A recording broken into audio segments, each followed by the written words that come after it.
Voilà donc cette institution financière en péril, la banque Lehman Brothers, avec son immeuble, compté au milieu de Manhattan, juste à côté de Broadway qu'on aperçoit là-bas.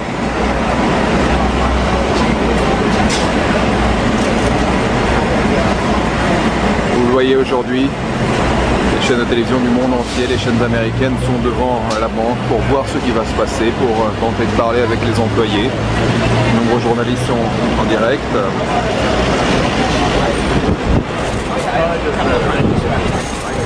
Fox News ici, en direct devant cette institution. Donc 158 ans, on voit toujours sur la façade le nom de ses filiales à l'étranger, Francfort, Londres,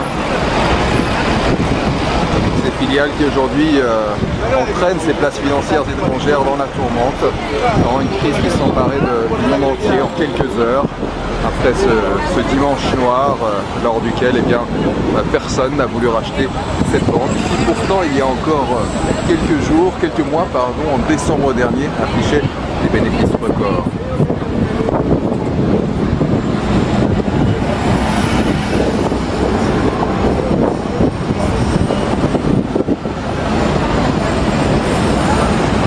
On va s'approcher du bâtiment. On verra peut-être comme ce matin. Voilà, regardez, un employé qui sort avec son carton. Il refuse de répondre aux questions. Ils sont des dizaines comme lui depuis ce matin, voire des centaines, à avoir amené des grands sacs, des grands cartons pour amener leurs valises chez eux. Ils ne se font pas d'illusions, pour eux ils ont perdu leur emploi, même si techniquement ce n'est pas encore la faillite, mais juste c'est au juge maintenant de décider du sort de la compagnie. Elle est protégée de la faillite et des créanciers pour l'instant provisoirement. Vous voyez, c'est un peu la bataille pour chaque employé qui sort. Et une armada de collègues qui sont là pour tenter d'arracher quelques mots. C'est un peu toujours les mêmes, hein. Ceux qui ont parlé se montrent résolus, prêts à tourner la page. Voilà, on est au pied de cette tour.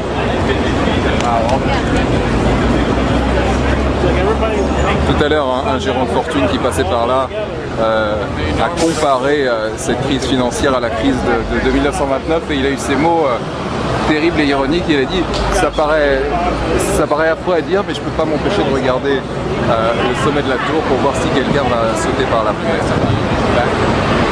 On n'en est pas là. Mais effectivement, aujourd'hui, c'est un sale goût pour la place financière new-yorkaise. À l'instant même, d'ailleurs, le maire de la ville, Michael Bloomberg, fait un point pour savoir comment la ville va s'en sortir, car pour l'État de New York, pour la ville de New York, pardon, eh bien, c'est effectivement un énorme manque à gagner. 100 000 emplois perdus dans la crise des subprimes à l'échelle des États-Unis depuis le début de l'année, et encore 50 000 sans doute ce week-end entre le rachat de Merrill Lynch et cette faillite de la banque Lehman Brothers.